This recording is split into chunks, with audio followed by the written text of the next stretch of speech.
მარტო სტუდენტები, რადგან უფრო ფართო და რაღაც დიდი პრობლემები არის ქვეყანაში განათლების პრობლემასთან ერთად. ვებრძვით რეჟიმს, რომელსაც არ აინტერესებს ადამიანი როგორც ინდივიდი და არ აინტერესებს ადამიანი როგორც უფლებების მქონე არსება, ასე თუ შემიძლია ვთქვა.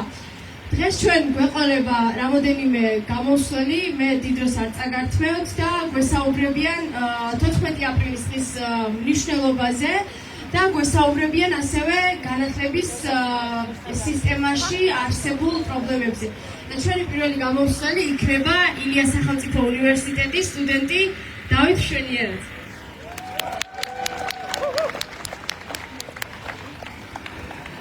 მადლობა მეგი შესწავლისთვის.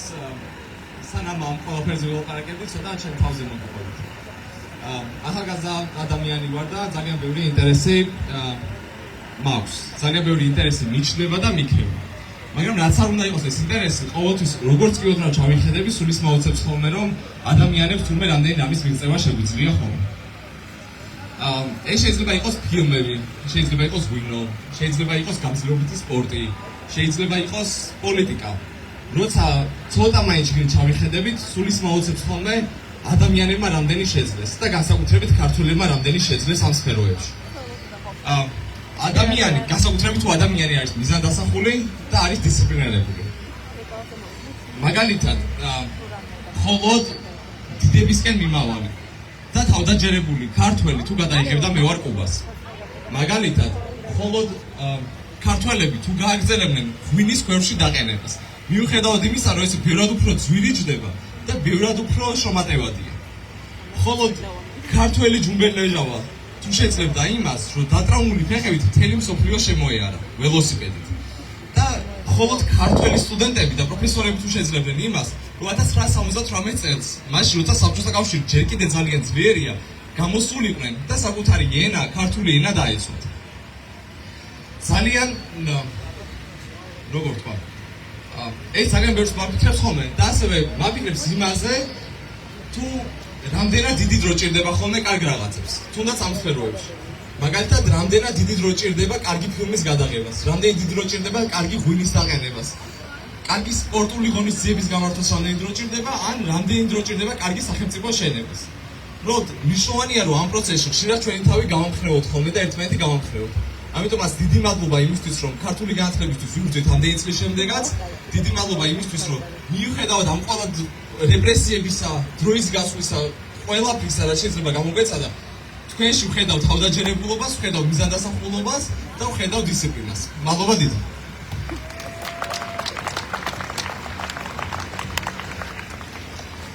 შემდეგი გამოსვლელი არის თესეუს მოწვეული ლექტორი მარიამ მანჯგალაძე. მადლობა წინასწარ ქალბატონ მარიამს. საღამო მშვიდობის, გმადლობთ წარდგენისთვის. მე ვარ კავკასიის უნივერსიტეტის პროფესორი, ქართული ფილოლოგიის საბაკალავრო პროგრამის ხელმძღვანელი და თბილისის სახელმწიფო უნივერსიტეტის მოწვეული ლექტორი. ერთ-ერთი იმ ლექტორთაგანი, რომელიც ამ ეგრეთ წოდებულ რეფორმას, ასე ვთქვათ, შეიძლება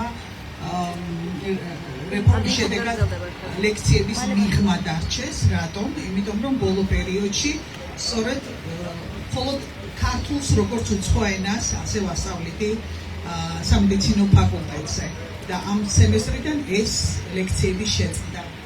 ამას თავი რომ გავანებოთ, დღეს არის 14 აპრილი. განსაკუთრებული დღე თითოეული ჩვენგანისთვის. საქართველოს ისტორია არ არის ღარიბი, მაგრამ გვაქვს გამორჩეული დღეები, სამაგალითო დღეები.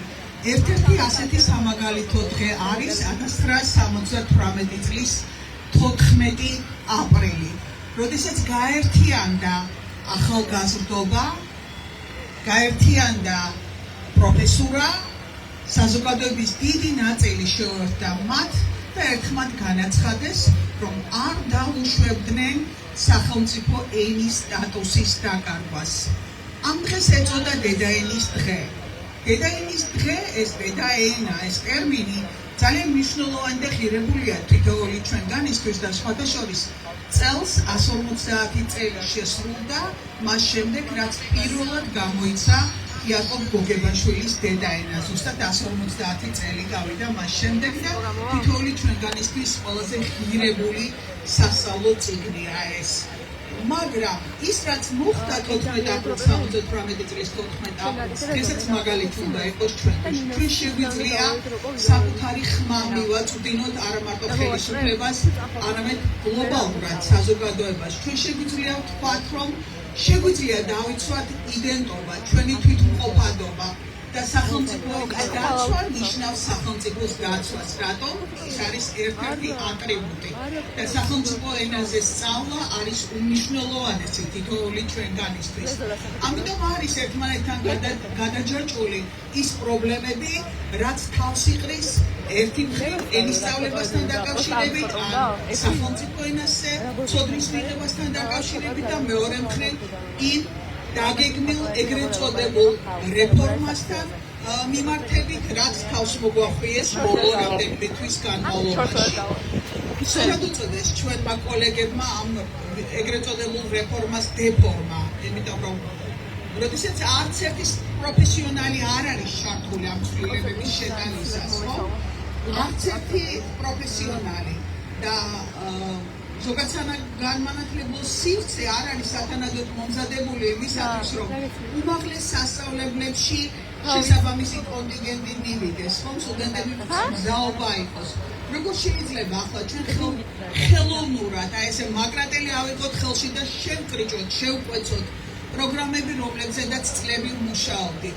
როგორ შეიძლება არ გქონდეს ზოგადი განათლება ჰუმანიტარული მიმართულების სტუდენტს და არ ისწავლოს უფრო სიღრმისეულად რომელიმე მწერლის ენა თუ რომელიმე მწერლის თუნდაც ლიტერატურა, ხომ? შეუძლებელია ამის გარეშე.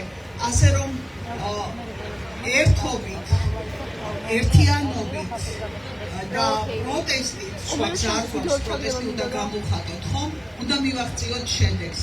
და ეს ეგრეთ წოდებული დეფორმა, უბრალოდ დეფორმა, ეგრეთ წოდებული რეფორმა უნდა შეიცვალოს. ეს ცვლილებები უნდა იყოს სასიკეთო პირველში სტუდენტებისათვის, მათზე მორგებული და შემდეგ კვალიფიციურ ადამიანებთან შეთანხმებით შექმნილი. კიდევ ერთხელ გილოცავთ დღევანდელ დღეს, როგორც მე აღნიშნე, ეს არის დღე, როდესაც ჩვენს იდენტობას განსაკუთრებულად ექცევა ყურადღება და თითოეულ ჩვენგანს ვისურვებდი ქონოდა საკუთარი წილი პასუხისმგებლობა სახელმწიფო ენის წინაშე. გმადლობთ.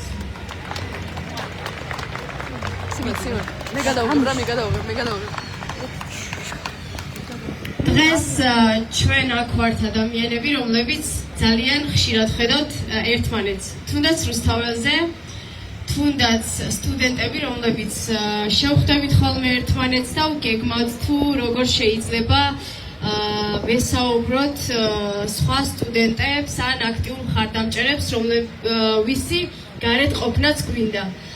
ფაქტია და დიდი ხანია ჩანს, როგორი ინდიფერენტურები არიან სტუდენტების ნაწილი და მე მგონია, რომ ეს რადგან ხშირად არის წუხილი სტუდენტებთან დაკავშირებით, ისინი არ არიან პროტესტში, არ არიან ქუჩაში და ასე შემდეგ.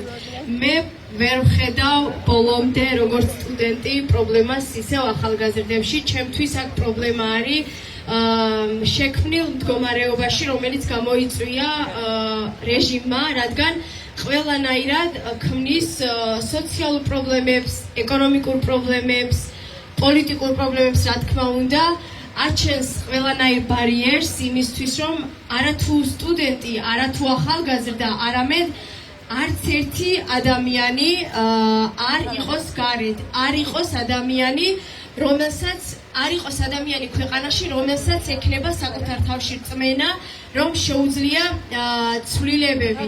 ზუსტად ამის წართმევას ცდილობს და ამის მიღწევას ცდილობს, მაგრამ მე დარწმუნებული ვარ და მგონია, რომ სტუდენტები აუცილებლად გამოვნახავთ საერთო ენას და აუცილებლად ვიქნებით გარეთ ამის რომ მოვა. ეს იმიტომ აღვნიშნე, რომ ფაქტია ახლა ბევრი სტუდენტი არ დგას თუნდაც ამ კონკრეტულ აქციაზე გარეთ და ყველასა კითხვა თუნდაც ჩემთან, ვიცი ჩემს მეგობრებთანაც სად არიან და ასე შემდეგ. ამიტომ დარწმუნებული ვარ ერთი ადამიანის ბრძოლასაც და მინიმუმ აზრის დაფიქსირებასაც აქვს აზრი, რადგან იწვევს დიდ ცვლილებებს. რაც შეეხება განათლების სისტემაში არსებულ პრობლემებს, გვესაუბრება განათლების ექსპერტი სიკო ჯანაშია.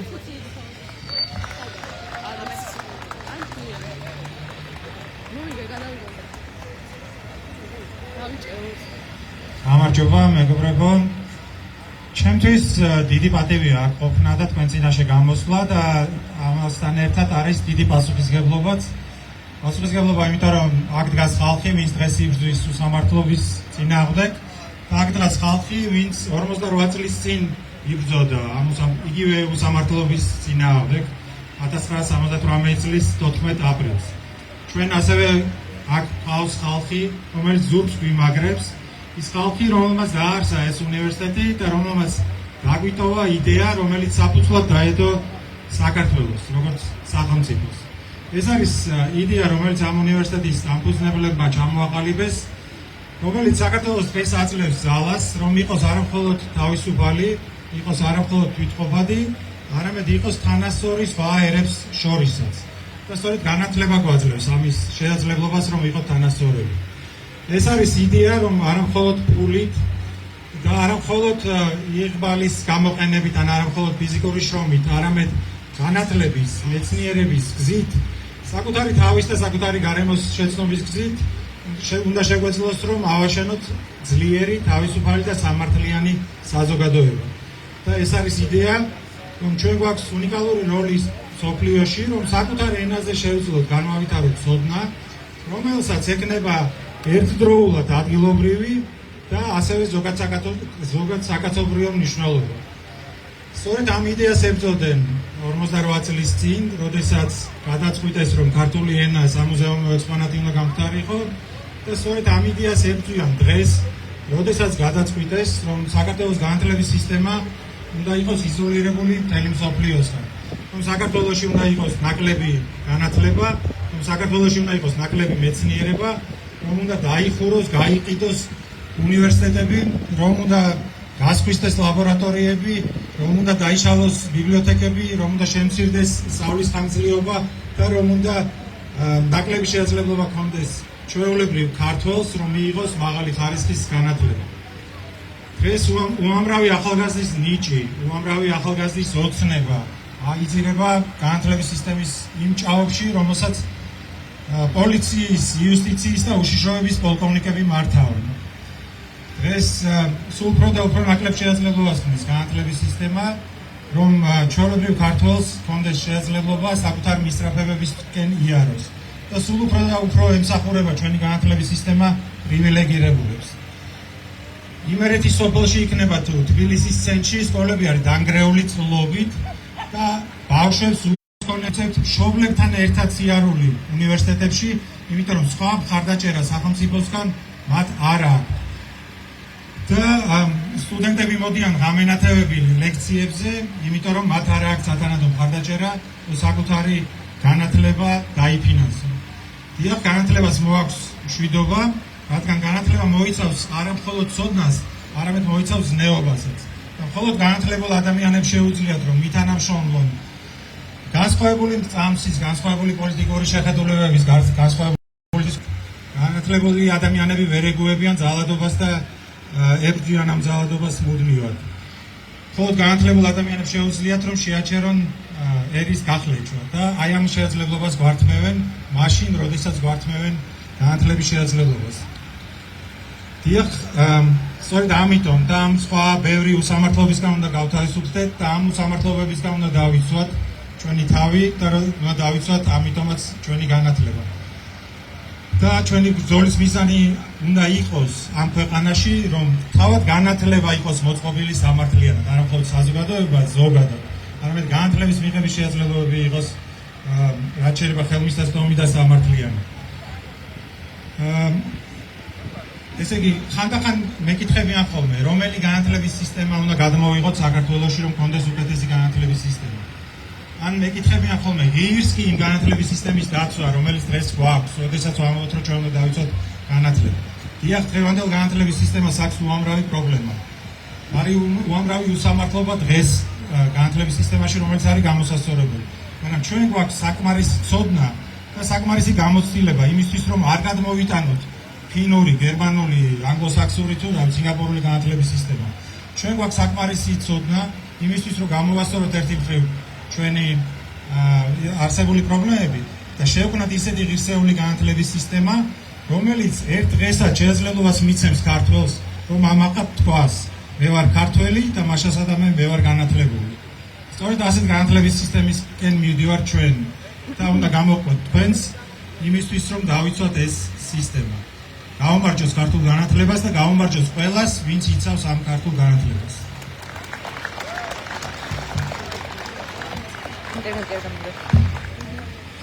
შემდეგ გამოსვალი არის სოხუმის უნივერსიტეტის სტუდენტი ლუკა წურწუმია.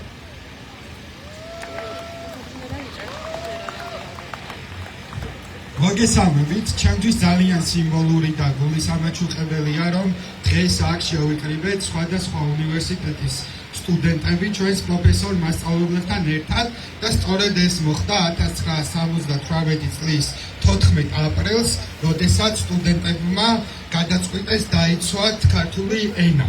მაშინ საბჭოთა კავშირი შეეცადა გაეტარებინა რუსიფიკაცია. ჩემმა წინა გამოსვლებმა ძალიან კარგად ისაუბრეს განათლების რეფორმაზე და მე არ ვაპირებ კიდევ ერთხელ ვისაუბროთ თუ რა დიდ პრობლემებს უქმნის ეს დეფორმა განათლების რეფორმას. მე მინდა ვისაუბრო სოხუმის სახელმწიფო უნივერსიტეტის ტკივილზე. სოხუმის სახელმწიფო უნივერსიტეტი არ იყო მხოლოდ უნივერსიტეტი, ეს იყო გზა აფხაზეთთან დამაკავშირებელი, რომელიც ახალგაზრდა თაობებს უღვივებდა განცდას აფხაზეთის მიმართ და აგრძნობინებდა, რომ აფხაზეთი ჩვენი არის და აღიარებული არ არის. 1978 წელს საბჭოთა რუსეთმა სცადა, რომ რუსიფიკაცია ჩაეტარებინა საქართველოში. სოხუმის სახელმწიფო უნივერსიტეტის პრაქტიკული გაუქმება სწორედ ამ რუსიფიკაციას ემსახურება და დღეს ჩვენ მთავრობაში ყავს რუსები, დღეს ჩვენი რექტორი, რომელიც არის რეჟიმის წარმომადგენელი, მე გადმოცემებიდან და ისტორიის წიგნებიდან ვიცი, რომ კგბ ხიზლად იყო და უკრძალავდა ზოგს აშინებდა, ზოგს კიდევ უკრძალავდა. სწორედ ეს ხდება ძველმოდური კგბ-ს მეთოდებით ცდილობენ, რომ ეს დეფორმა გაიტანონ. რა თქმა უნდა, ეს პოლიტიკა, რომელსაც ქართული ოცნება აკეთებს და უნდა რომ სოხუმის სახელმწიფო უნივერსიტეტი დახუროს, ეს არის სრული რუსიფიკაცია და ასევე ისინი ცდილობენ, რომ ჩვენი ახალგაზრდების ხმა ჩაახშონ და არ იყოს აქ პროტესტი და ცდილობენ, რომ შევეგუოთ რუსიფიკაციას, თუმცა ქართველები და ქართველი ერი არასოდეს არ დაუშვებს იმას, რომ აქ რუსის ჯარი შემოვიდეს და ჩვენ გავხდეთ რუსები. ეს არ მოხდება და სწორედ ეს უნდა ქართული ოცნების წარმომადგენელს და სწორედ ამას ემსახურება სოხუმის სახელმწიფო უნივერსიტეტის დახურვა, შემდეგ კი ამ დახურვას მოყვება აფხაზეთის ავტონომიური რესპუბლიკის აღიარება და ჩვენთვის თითოეული ქართველისთვის აფხაზეთი ძალიან დიდი ტკივილი არის და რომლის აღიარებასაც არც ერთი ჩვენთგანი არ დაუშვებს, ისევე როგორც არ დაუშვეს ქართული ენის გაუქმება 1978 წლის 14 აპრილს.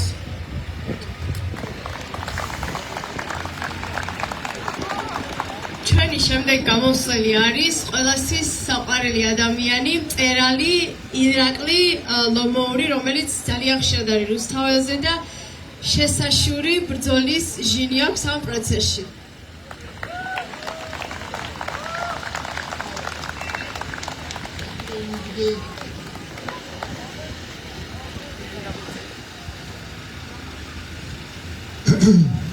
მოგესალმებით მეგობრებო. აქ რომ ვიდგე ხო შეიძლება? არავა უბეზო. მეგობრებო, მოგესალმებით, დიდი პატივია თქვენს წინაშე გამოსვლა და ორიოდე სიტყვით მოგახსენებთ, რატო უნივერსიტეტს უწევდა, როდესაც თხოვეს გამოდიო 1978 წლის 14 აპრილს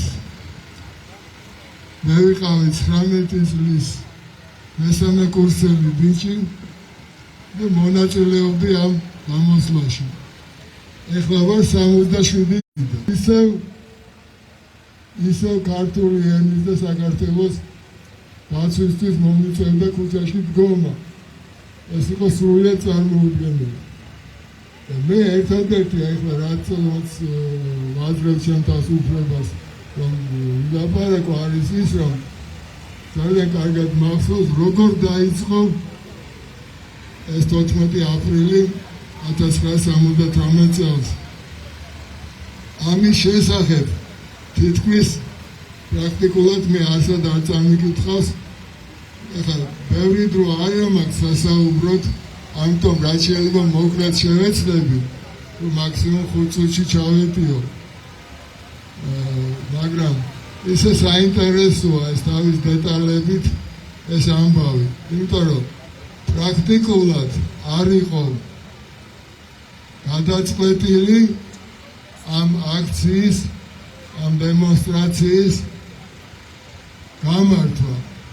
ახლა ორიოდე სიტყვით ვეცხრები რაც შეიძლება მოკლედ.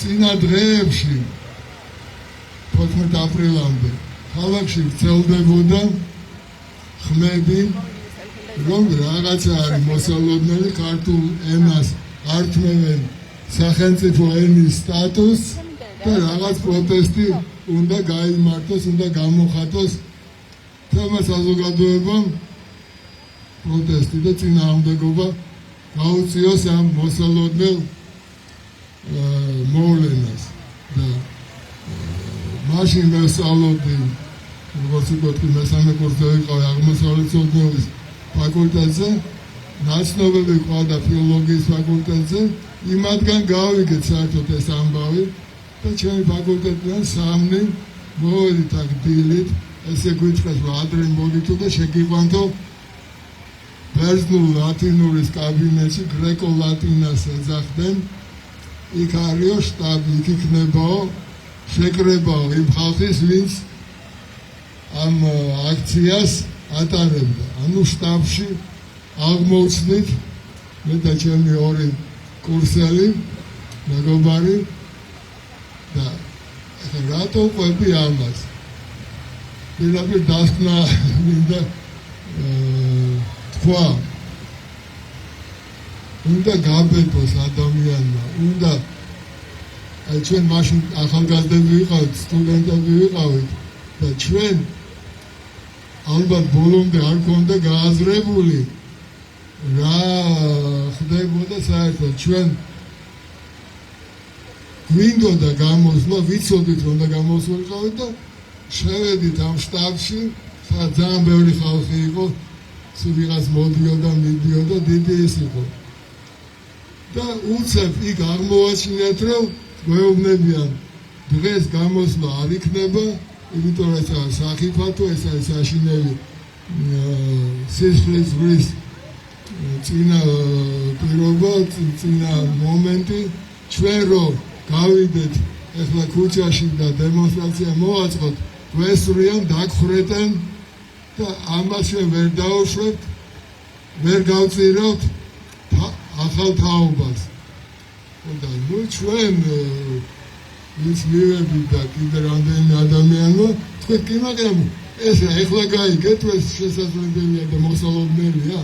აქამდე რას ავცელებდით ამ ხმას და რა თუ შტაბია, შტაბი უნდა ხელმძღვანელობდეს ბრძოლას და არა უკან დახევას და დამარცხებას. მოგეთ, ბევრი რო არ ვილაპარაკო და ეს ჩვენი ესეთი უაზრო კამათი გაგრძელდა მინიმუმ 2 საათი იქ იყო რაღაცა სრულიად წარმოუდგენელი სიტუაცია. და ვინც ეს წარმოიწყო ეს აქცია, იმათვე უკან დაიხიეს გადამწყვეტ მომენტში და რატო ყვები, აი როგორ დაიწყო სინამდვილეში ეს ყველაფერი და როგორ მოხდა ამ აქციის დაწყება. ეს იყო უკვე როცა ჩვენ მივხვდით რომ აზრი არ აქვს აქ აგრძელებას ამ საუბრის შემოვიდა ბიჭები შემოიყვანეს უბრალოდ 3 თუ 4 ბიჭი და ესენი აკადემიიდან სამხატვრო აკადემიიდან არიანო და იმათ კითხეს ისე როგორც ჩვენ ვეკითხებული თავიდან რომ აი რას აპირებს უნივერსიტეტი და ამათ უპასუხეს ვინც იქიჟდა და ასე ვთქვათ შტაბს წარმოადგენდა რომ არა უნივერსიტეტი დღეს არ გამოვა ხო და ნუ ისინი სახთად დაარსნენ როგორც ჩვენ და მაგრამ როგორ და არა ეს არ შეიძლება დავუყავთ ახალგაზრდობასე და ისინი გატრიალდნენ და გამოვიდნენ ოთახიდან ჩვენს გამოუყევით ამათ ხო და აი ამ მომენტში გადაწყდა 14 აპრილის ასე ვთქვათ ბედი რომ როდესაც ჩვენ გამოვედით პირველ და მეორე კორპუსს შორისო გასასვლელია იქ გრეკო-ლატინადან იქ იყო გასასვლელი უფრო მოკლედ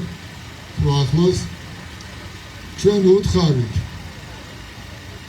რომ უნივერსიტეტი მარტო ესენი არ არის ჩვენს უნივერსიტეტელებია და აი ჩვენი ბევრი მეგობარი გარეთ იყო სრულიად ესავს თერლე სივრცე მეორე კორპუსამდე უამრავი ხალხი იყო და არა მხოლოდ სტუდენტები და ისინი ელოდებიან მეთქი რომ ვიღაცამ დაიწყოს ეს სულელობა და თუ თქვენ აკადემიის სტუდენტები თუ ზადახართ რომ გამოხვიდეთ ჩვენს გამოვავთ მეთქი და ამ ბიჭებმა თქვენს მოიცავა ახლა ჩვენ ეს დაველაპარაკებითო მივიდნენ მოითათბირეს მე გვიხსენე რომ კი ჩვენ გავდივართ ჩვენ ჩვენს მოვდივართ და აი ეს ბიჭები არ მოსულიყვნენ იმ დღეს ყოველ შემთხვევაში უნივერსიტეტიდან არაფერი არ მოხდებოდა და როდესაც 15-20 კაცი შევიკარით და სწრაფი ნაბიჯით წამოვედით აქეთ აქ რო ჩამოვედით უკვე ხალხი შემოგვემატა იმიტომ დაინახეს რომ რაღაც ჯგუფი მიდის შემართული და ხალხი მზად იყო ხალხმა იცოდა რომ ქართული ენა შეიძლება აღარ იყოს რა მნიშვნელობა ჰქონდა ხო სინამდვილეში კონსტიტუციაში რა ეწერა ის ხო აბსოლუტურად ფარატინა ქაღალდი იყო აბსოლუტურად არაფერი მნიშვნელობა სინამდვილეში არ ჰქონდა მაგრამ ჩვენ რომ ეს გულგრილად და მშვიდად მიგვეღო ეს გაუქმება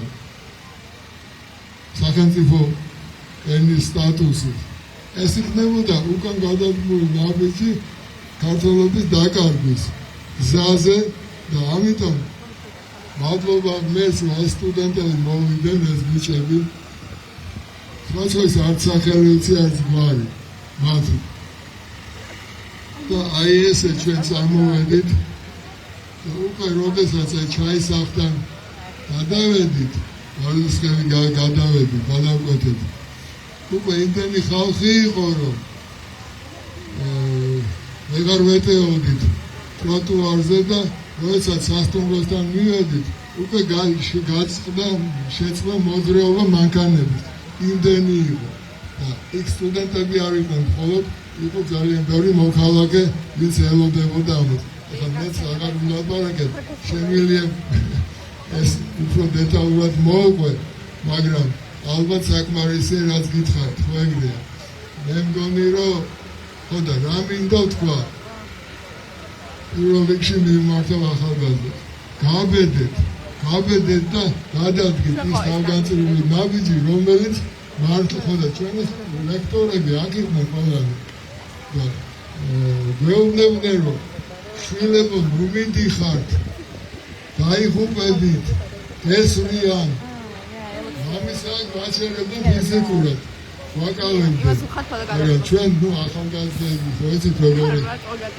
შემართულები არიან და როგორი მოკლედ გაბედულები ჩვენი გავდივართ და გავედით ნუ მე იქ ბეტონსტაილთან ერთხელ გაგვაჩერეს კორდონი ამ დეტალებს აღარ მოყვები იმიტომ რომ ცოტა დრო უბრალოდ შორის შარშან საზმაოსთან ამაზე ვილაპარაკე და მე მგონი ძალიან დიდხანს. ხო და კიდე რა მინდა მთავარი თქვა, რომ ახალგაზრდები უნდა ჩაებად არა მხოლოდ ემოციის დონეზე, არამედ პოლიტიკაში უნდა მიიღოთ მონაწილეობა როგორც მოქალაქეებმა და როგორც თუნდაც პოლიტიკოსებმა. მთელი ჩვენი ცხოვრება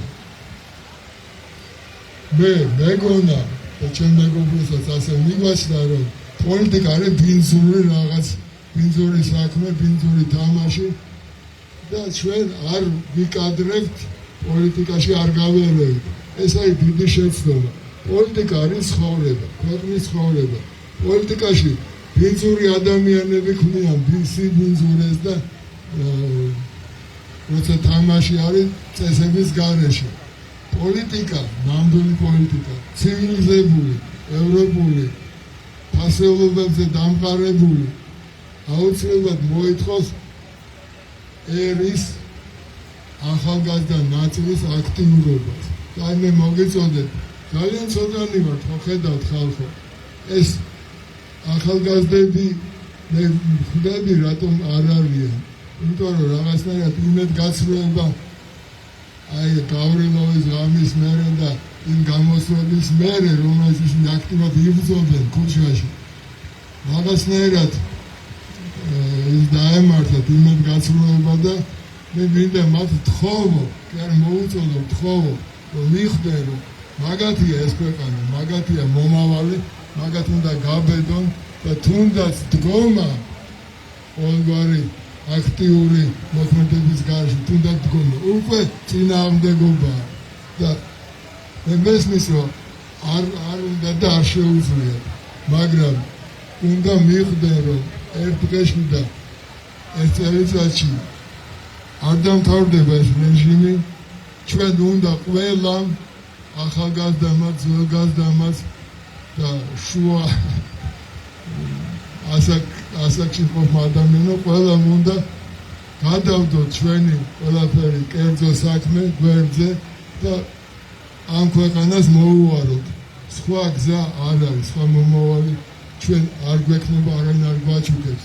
არ შეიძლება მივატოვოთ, შევატოვოთ ეს ქვეყანა რუსებს, ქოცებს და უბრალოდ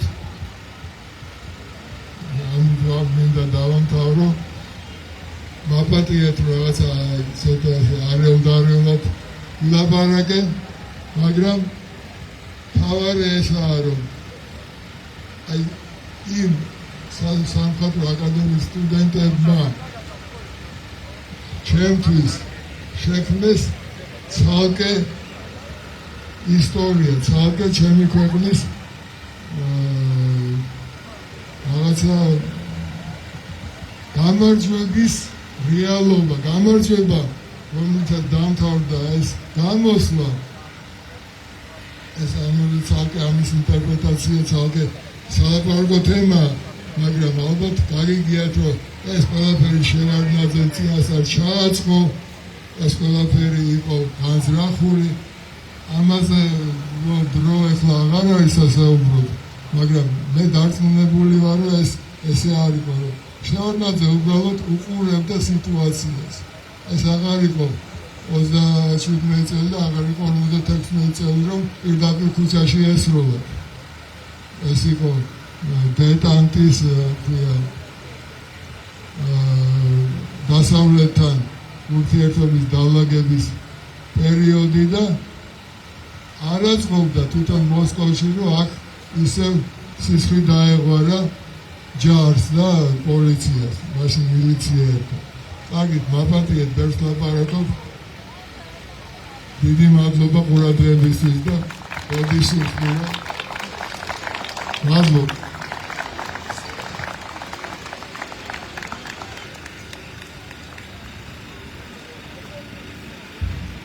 ბატონი ირაკლის მინდა უთხრა, რომ რა თქმა უნდა არ შევატოვებთ ამ ქვეყანას რუსებს და დარწმუნებული იყო სავანში.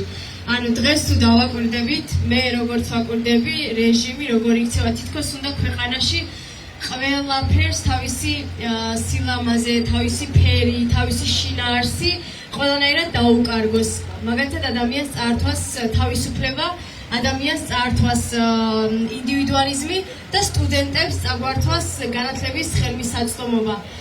მაგრამ თუნდაც ერთი სტუდენტის აქ ყოფნა დღეს და ერთი მინიმუმ არ ნებისმიერი ადამიანის აქ ყოფნა ნიშნავს, რომ რეჟიმი, რომელსაც არ გააჩნია არანაირი იდეოლოგია, რომელსაც არ ყავს რეალურად ბევრი მხარდამჭერი და დგას რაღაც მხოლოდ მატერიალურზე, აუცილებლად ღირსეულად დამარცხდება ჩვენი მხრიდან.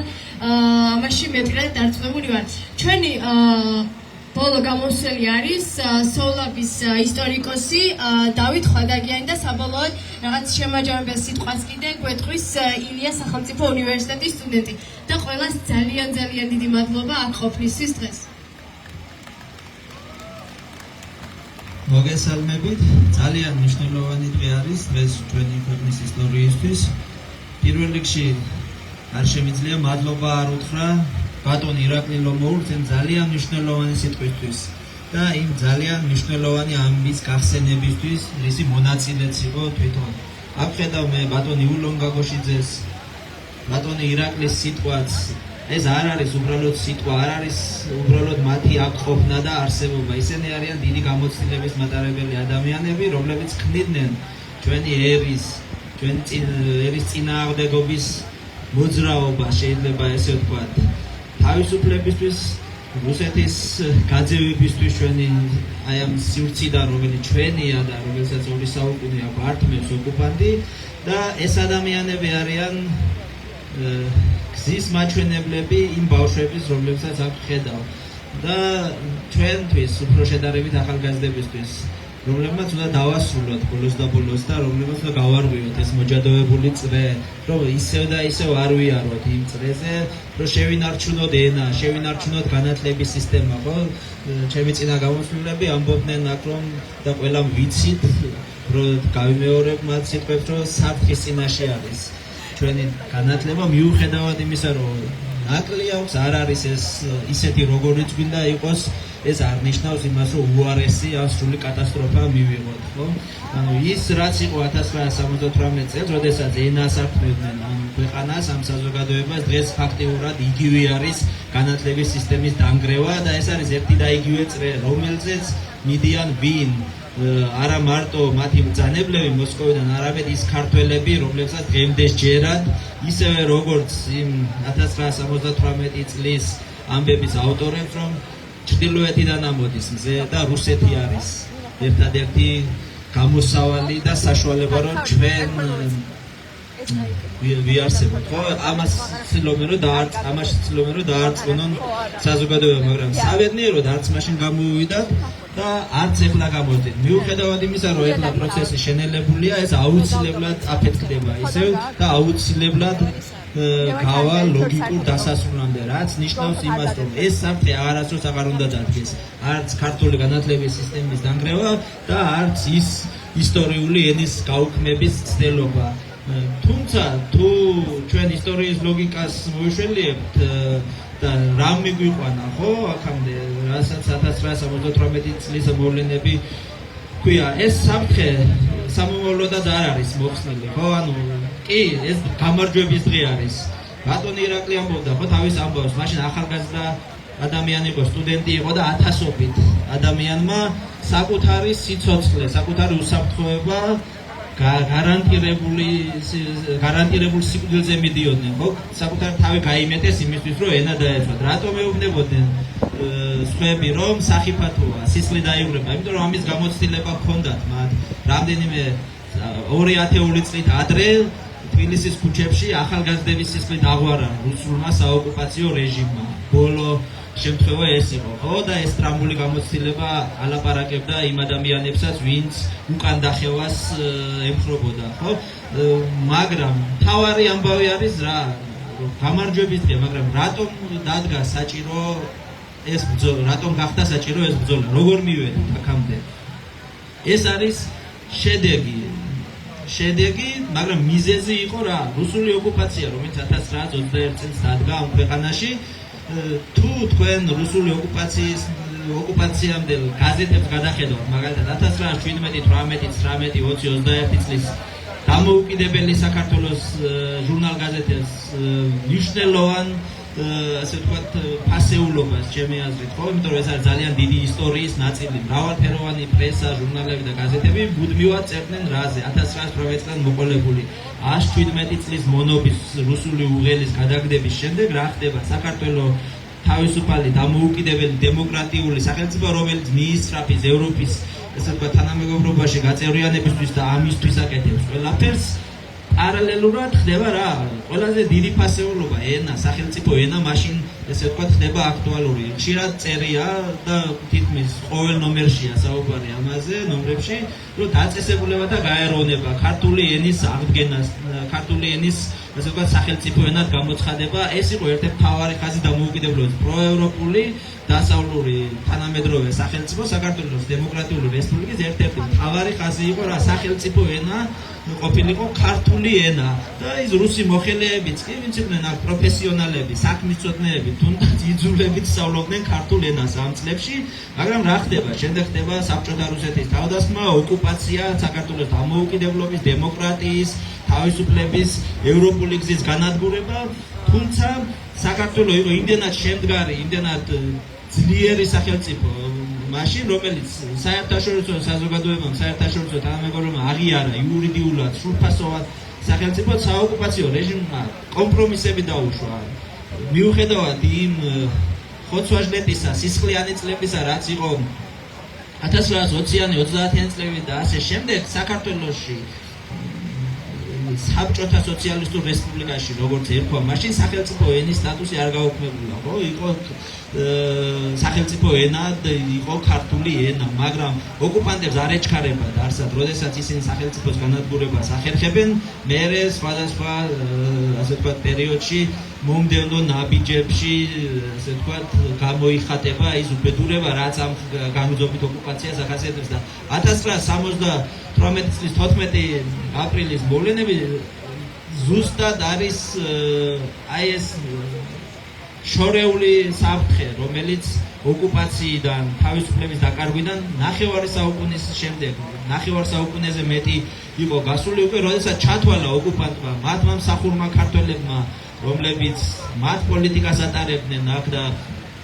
მათ დირექტივებს ემორჩილებოდნენ, ჩათვალეს, რომ ახლა უკვე დადგა დრო, რომ ენაც კი წავართოთ ამ ქვეყანას და ქართულ ენაზე არც კი იყოს არც სწავლა, არც განათლება, არც რა ვიცი, კომუნიკაციაც კი, იმიტომ რომ რა თქმა უნდა ენის სახელმწიფო ენის გაუქმება ეს არ იყო მარტო ფარატინა ქაღალდის ამბავი, ამას მოყვებოდა შეუქცევადი შედეგები, შეუქცევადი პროცესი გახდებოდა ეს და არათუ ეროვნული მოძრაობის აღმავლობა და დამოუკიდებლობის აღდგენა ბევრი რამე შეიძლება კითხვის ქვეშ დამდგარიყო თუ ამ ასე ვთქვათ პროცესს ყურადღებას არ მიაქცევდა ქართველი ხალხი, ამ ქართველი ხალხის საუკეთესო ნაწილი, სტუდენტობა, ახალგაზრდობა, რა თქმა უნდა, მაგრამ ეს ასე არ მოხდა. მოხდა პირიქით. ქართველმა ახალგაზრდობამ დაიცვა მაშინ სახელმწიფო ენის სტატუსი საკუთარი სიცოცხლის რისკის ფასად, რაც პირველი ნაბიჯი იყო, შეიძლება ითქვას, დამოუკიდებლობის აღდგენისთვის ბრძოლაში. რა დაგვრჩენია, გარდა იმისა, რომ ამ ადამიანებს ბატონი ირაკლის სახით მადლობა უთხრათ კიდევ ერთხელ, მადლობა თავგანწირვისთვის, ბრძოლისთვის, რითაც მუდმივად უზრუნველყოფენ, რომ საქართველოს შეინარჩუნოს თავისუფლება და საქართველოს ჰქონდეს იმედი იმის, რომ საბოლოოდ დააღწევს თავს რუსულ ოკუპაციას და საბოლოოდ გავალთ აი ჩვენ ისტორიულ გზაზე, რასაც ევროპული გზა, ევროპული ინტეგრაცია და საქართველოს დამოუკიდებელი სახელმწიფოს ევროპული ოჯახის წევრად ყოფნა ქვია. მადლობა ყურადღებისთვის და გისურვებთ გამარჯვებას, კიდევ ერთხელ დიდ და საბოლოო გამარჯვებას.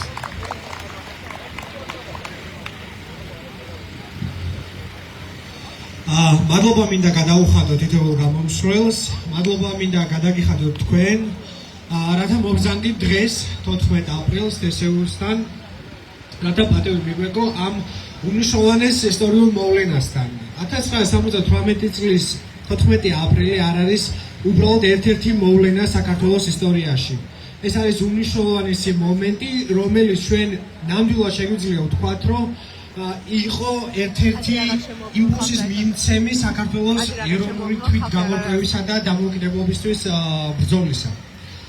იმპერიალისტურმა რუსეთმა სცადა წაერთვა ჩვენთვის ყველაზე მნიშვნელოვანი რამ, ჩვენი ენა, ქართული ენა, დედაენა.